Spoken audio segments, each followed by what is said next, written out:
Hello বন্ধুরা, good morning. কেমন আছো সবাই? আশা করি সবাই অনেক ভালো আছো। তোমাদের ভালোবাসা আমিও ভালো আছি। তো সকালটা শুরু করলাম এখন থেকে। এখন বাজে হলো গিয়ে 8:30, আর এখন থেকে আমি ব্লগটা শুরু করেছি। তো যাই হোক, চলো আজকের এই ছোট্ট ব্লগে সারাদিনে কী করছি না করছি সেটা তোমাদেরকে ছোট্ট রূপে শেয়ার করছি। তো কালকে ভাই দেখো বাজার বলতে এখানে একটা মেলা হচ্ছিলো, এখান থেকে জিলাপি এনেছে। আর জিলাপিগুলো দেখো একটু কড়া টাইপের ভাজা, আর খেতেও কিন্তু দুর্দান্ত ছিল। তার আগের দিনও এনেছিল, খেতে ভালো লেগেছিলো বলে আবার পরের দিন আবার এনেছে। তো যাই হোক, আমি সকালবেলা একটু জিলাপি আর মুড়ি নিয়ে নিচ্ছি। তো জিলাপি আর মুড়ি নিতে নিতে মনে পড়ে গেল, আগে ছোটোবেলা না আমার বাবা প্রায় দিনই সন্ধ্যাবেলা জিলাপি নিয়ে আসতো, আর নিয়ে এসে একটা থালায় মুড়ি নিয়ে জিলাপি নিয়ে তো আমরা 3-4জন মিলে একসাথে খেতাম, 3 ভাই বোন আর বাবা। তো এখন আর সেরকমভাবে একসাথে খাওয়া হয় না, এখন বেশিরভাগ ক্ষেত্রে একা একাই খাওয়া হয়। আর এখন যা দিন পড়েছে, এখন মিষ্টি জিনিস অনেকেই পছন্দ করে না, মিষ্টি জিনিস খুব একটা চলেই না। আগেকার মানুষ যতটা পরিমাণে মিষ্টি জিনিস পছন্দ করতো, মিষ্টি জিলাপি বা মিষ্টি জাতীয় যে কোনো খাবার, গুড় চিনি, এখনকার তো মানুষ সেসব থেকে এগুলোকে দেখলে আরও ইগনোর করে চলে, না খাওয়ার চেষ্টা করে। তো আগেকার মানুষ কিন্তু এগুলো যথেষ্ট খেত, তাও তারা সুস্থ ছিল। আর এখন সব অসুস্থ হয়ে যাচ্ছে না খেয়েও, কত ডায়েট করছে, এই করছে সেই করছে। আর এইদিকে দেখো আবার গুড়ের মিষ্টিও এনেছিল। তো জিলিপিগুলো আনার পর না গুড়ের মিষ্টিগুলো আর তখন খাইনি সকালবেলা। তো মা রান্না করলো, সকালবেলা ভাত খেলাম 10টার সময়। খাওয়া দাওয়ার পর এই মিষ্টিগুলো আবার এখন 2টো করে সবাইকে দিচ্ছি। আর এই যে বাটিতে করে দিচ্ছি, আর হলো কি অভয়কেও দিচ্ছি। অভয়ের খুব পছন্দ মিষ্টি, তো ওর মামা এখানে আসা পর্যন্ত প্রতিদিনই নিয়ে আসতো মিষ্টি, যখন বাড়ি থাকতো।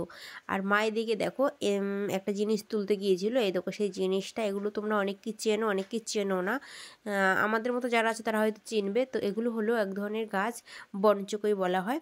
তো আমি তোমাদেরকে বোঝার জন্য, সুবিধার জন্য বলি, টক গাছ এগুলো এক ধরনের, ঠিক আছে? টকের ঝোল করে এগুলোকে খাওয়া হয়। তো আমরা এগুলোকে সে টকের ঝোল করে খাই। তো মা আজকে এনেছে, আজকে আর এগুলো করবে না, আজকে এমনি বেছে রেখে দিচ্ছি। এগুলো তো অনেক পাতা থাকে শুকনো, তারপর হলো গিয়ে যেহেতু ঘাসের মাঝখান থেকে তুলে আনে, তো অনেক ঘাস পাতাও চলে আসে। তো সেগুলোকে আমি বেছে মাকে একটু হেল্প করছি। তো এগুলো আজকে বেছে রাখলে কালকে সকালবেলা বা যখন খুশি করতে পারবে, সুবিধা হবে, সহজেই করে নিতে পারবে। এগুলো খেতে খেতে কিন্তু অনেক ভালো, আর গরমের সময় খেতে ভীষণই ভালো লাগে। যে গরমে তো শরীর অনেক সময় কষে যায় না, তখন এই টক জাতীয় এই খাবারগুলো শরীরের জন্য অনেক সেফটি। তো যাই হোক, চলো। আর এইদিকে দেখো দুপুরে আরেক ঝামেলা শুরু হয়ে গেছে। ঝামেলা বলতে বাবা দেখো কত কি নিয়ে এসেছে, একদিকে মাছ একদিকে মাংস। তো শুধু আমিই রয়েছি আর কি, এসছি বাপের বাড়িতে। তো আমার জন্য এত ঝামেলা করার কোনো দরকার ছিল না বন্ধুরা। আমার খাওয়া দাওয়ায় কোনো ঝামেলা নেই, আমাকে যখন যা দেবে আমি তাই মুখ করে খেয়ে নিই। আমাকে হাসি মুখে শুধু 2টো খাবার দিলেই হবে, ঠিক আছে? আর কোনো চিন্তা নেই। তার মধ্যে মাছ মাংস দুটোই। তো বোঝো এবার সমস্যায় পড়ে গেছি, মহা সমস্যা। একদিকে টাইম হয়ে যাচ্ছে খাওয়ার, ওইদিকে সবজি কাটছি, এদিকে মা মাছগুলো করছে। তো আর এইদিকে আরেকটা জিনিস আকর্ষণীয় দেখো, সেটা হলো অভয় ভিডিও করছে, অভয় ভিডিও করে দিচ্ছে। তো যাই হোক, চলো। মাছ মাংস দুটোরই এখন আয়োজন চলছে। মাছটা হয়ে গেলেই মাংসটা বসিয়ে দেবো। আর আমি এই মুহূর্তে রয়েছি বাপের বাড়িতে। তো বেশ কিছুদিনই রয়েছি, কিন্তু বন্ধুরা ভিডিও করা হচ্ছে না। এইদিকে অভয় দেখো তোমাদেরকে কি বলছে। ও ভিডিও করার শেষে ও কিছু বলতে চাইছিল, তো বললাম ঠিক আছে তাহলে বলে নে, তোর কি বলার আছে দেখ। হ্যালো বন্ধুরা, আমি এখন নতুন ড্রেস পরেছি স্নান করে।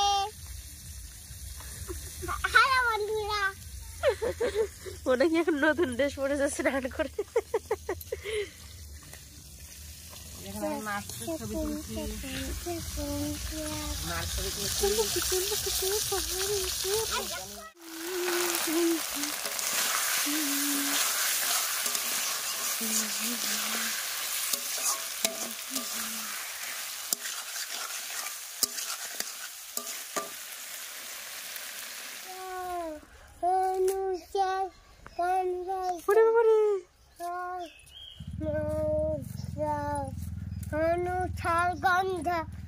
তো বন্ধুরা সারাদিনটা তো এইভাবে কেটে গেল। কেটে সন্ধ্যাবেলা একটু চা বিস্কুট খেলাম, আর ঘরে কেউ এসেছিলো তাদেরকে একটু দিয়েছি। তারপর আমরা চলে গেছি দেখো কোথায়, এটা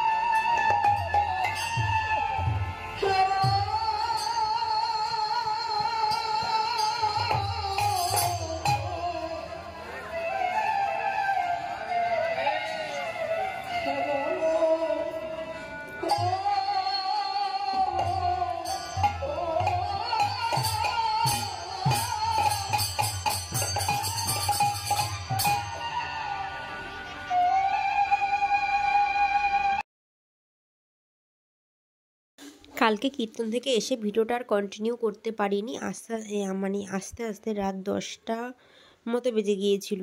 তো অত রাতে এসে না আর ইচ্ছে করছিল না, খেয়ে দিয়ে শুয়ে পড়েছি। আর আজকে দুপুরবেলা রান্না করেছে মা, দেখো পনির আর হলো গিয়ে পায়েস। পায়েস খাবো বলছিল, তো পায়েস করেছে। আমি তো খুব একটা পছন্দ করি না, করলে হয়তো একটু খাই একবেলার মতো, তারপরে আমার পায়েস অত চলে না। তো এত কিছুর আনন্দের মাঝেও একটা কষ্টের খবর রয়েছে, দুঃখের। সেটা হলো এই দেখো আমি বিকেলবেলা রেডি হয়ে নিয়েছি, মানে সন্ধ্যের আগে আগে হলো গিয়ে বেরোবো। কোথায় বেরোবো জানো? হ্যাঁ, ঠিকই ভেবেছো, শ্বশুরবাড়ি চলে যাব। তো এবার টিপে এসে অনেক দিন ছিলাম বাপের বাড়ি, কিন্তু বাপের বাড়ি থেকে তো যেতেই হবে, বিয়ে হয়ে যাওয়া মানে তো মেয়েদের এটা বাপের বাড়ি হয়ে যায় না, নিজেদের বাড়ি আর থাকে না। তো চলো আমরা এখন বেরোবো, ট্রেনে করে যাব। টাটা, সকলে ভালো থেকো।